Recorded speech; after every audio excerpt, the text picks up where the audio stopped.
सर्वेभ्यो कृते नमो नमः। मैं चेतन शर्मा श्री सूरजमल तापड़िया ट्रस्ट जसवंतगढ़ एवं सुप्रीम फाउंडेशन के तत्वाधान में स्वयं सेवक के रूप में कार्यरत राजकीय आचार्य संस्कृत महाविद्यालय चिराना झुंझुनू में संस्कृत वाङ्मय पद के ऊपर विराजमान हूँ। आज हम शास्त्री द्वितीय वर्ष कक्षा में संस्कृत वाङ्मय विषय के पाठ्यक्रम में जो मेघदूत गीतिकाव्य चलता है उस पर चर्चा करेंगे, उसका अध्ययन करेंगे। मेघदूत नाम से ही सार्थक हो रहा है मेघदूतः यस्मिन्, जिस काव्य के अंदर मेघदूत है ऐसा काव्य महाकवि कालिदास द्वारा विरचित गीतिकाव्य मेघदूत, जिसके दो भाग हैं। महाकवि कालिदास जी ने दो भागों में विभक्त किया इसको, पूर्व मेघ और उत्तर मेघ।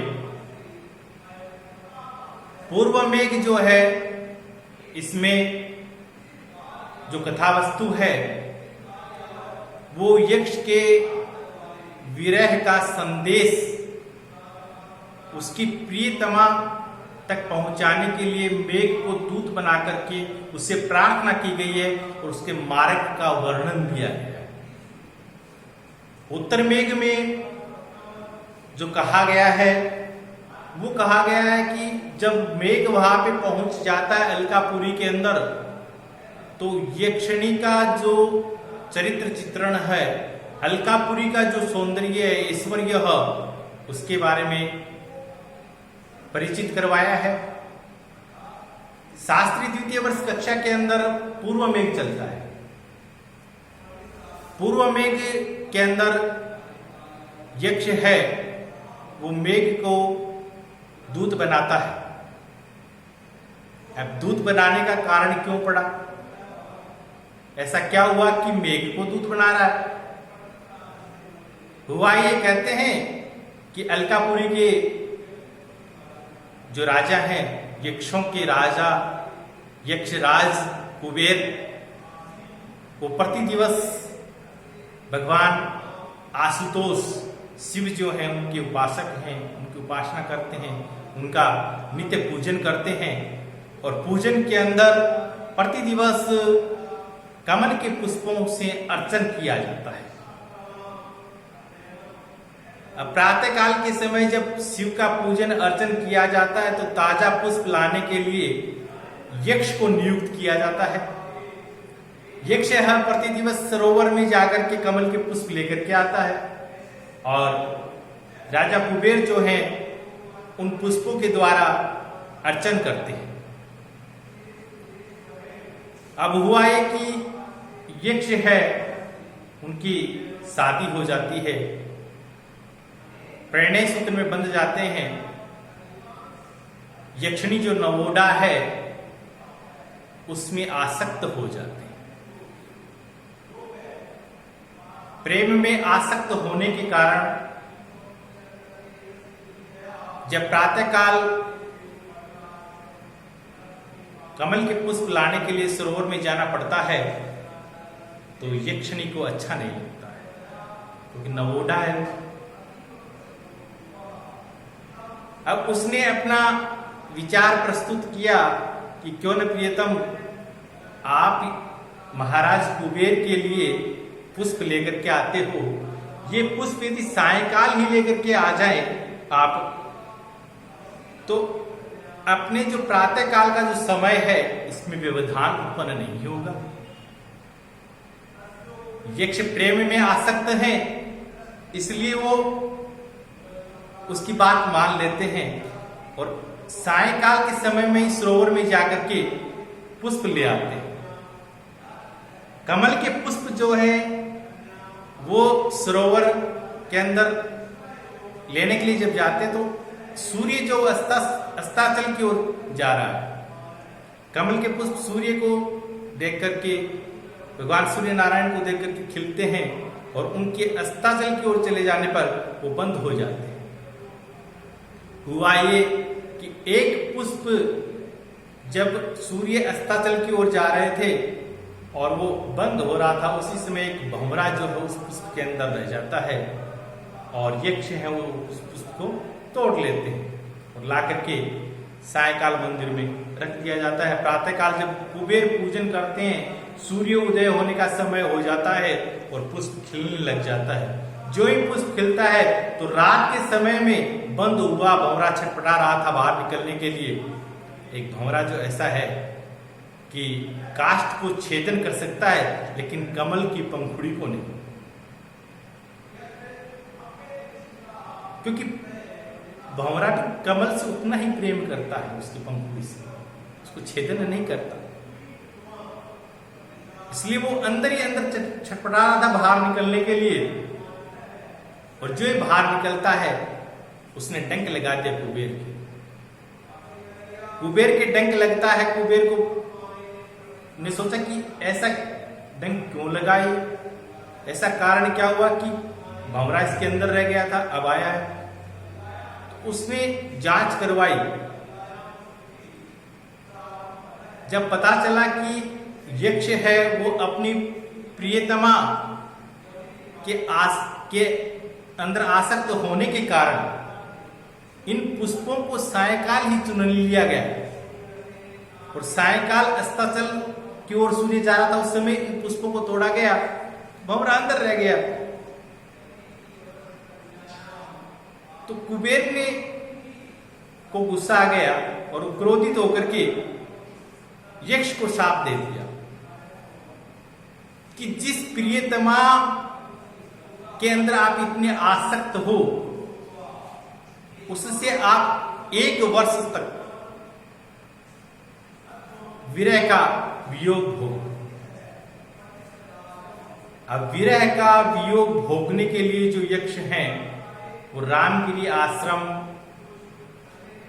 में चले जाते हैं और वहां पर अपना जो विरह का 1 वर्ष का जो काल है, समय है, उसको व्यतीत कर रहे होते हैं। होता यह है कि 8 महीने बीत जाते हैं, 4 महीने बाकी हैं, आषाढ़ का महीना आ जाता है और आषाढ़ के महीने का प्रथम जो दिवस है, उस समय जब आसमान के अंदर बादल उमड़ते हैं, उन बादलों को देख करके और यक्ष का जो प्रेम है वो जागृत हो जाता है।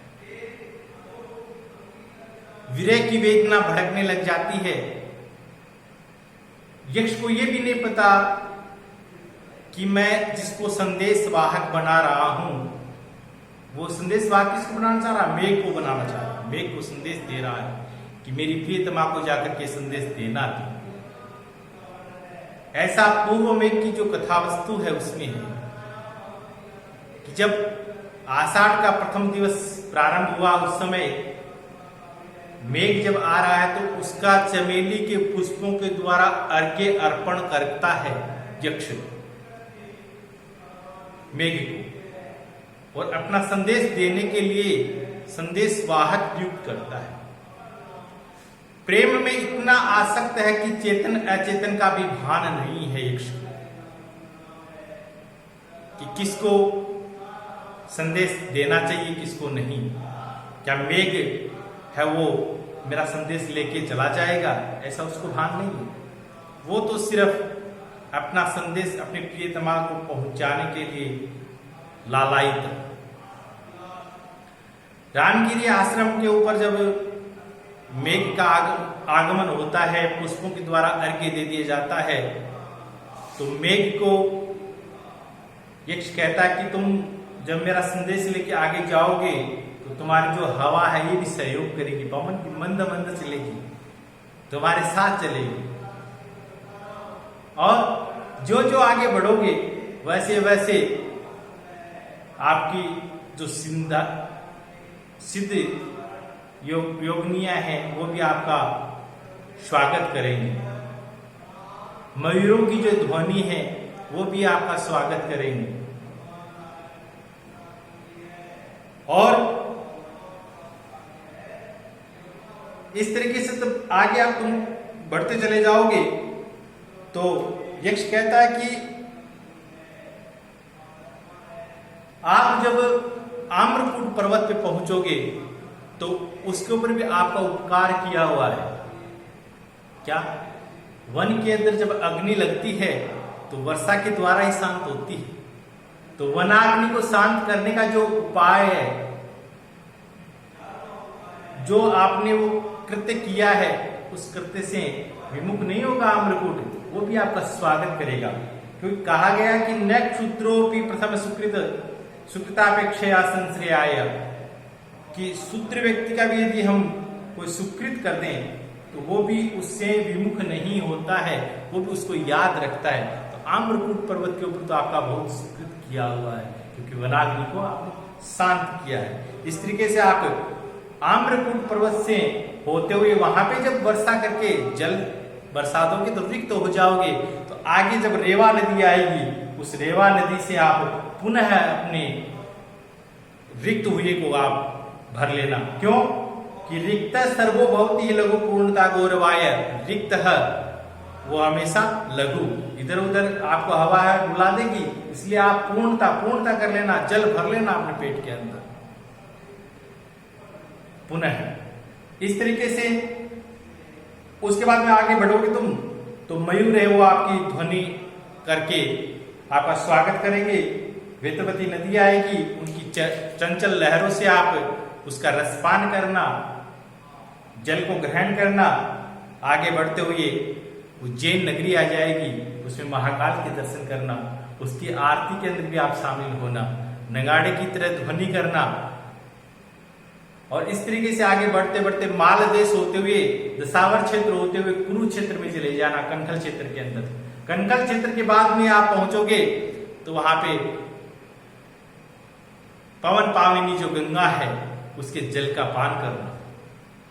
उसका जल पान करने के बाद में हिमालय पर्वत आ जाएगा और क्रौंच रंध्र से आप प्रवेश करते हुए और फिर आगे उत्तर दिशा की ओर बढ़ोगे तो अलकापुरी नगरी आ जाएगी।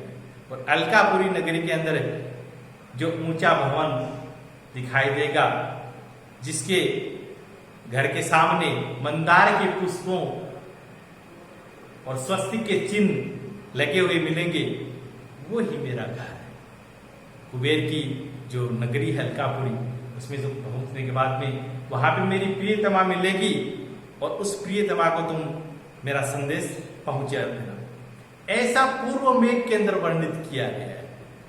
शास्त्री द्वितीय वर्ष कक्षा के अंदर पूर्व मेघ ही चलता है।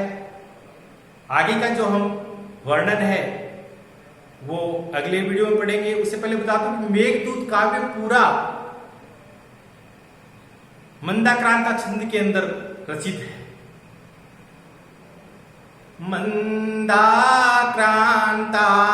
मंदाक्रांतांबोधिरसन गई मोभनो तो गयुग्मम। मंदाक्रांता अंबुदी रसन गई मोभनो तो गयुग्मम, जिसमें मोभनो मगण भगण नगण तो दो तगण और गुरु गुरु जिस छंद में आते हो। अंबुदी रस न गई, अंबुदी 4, रस षडरस 6 और न गई पर्वत 7। 4 पर 6 पर और 7 पे जिस छंद के अंदर यति होती हो वो छंद मंदाक्रांता छंद कहलाता है। पूरा जो मेघदूत काव्य है वो मंदाक्रांता छंद के अंदर ही रचित है। इसका अध्ययन हम अगले वीडियो में करेंगे। जय तु संस्कृतम, जय तु भारतम।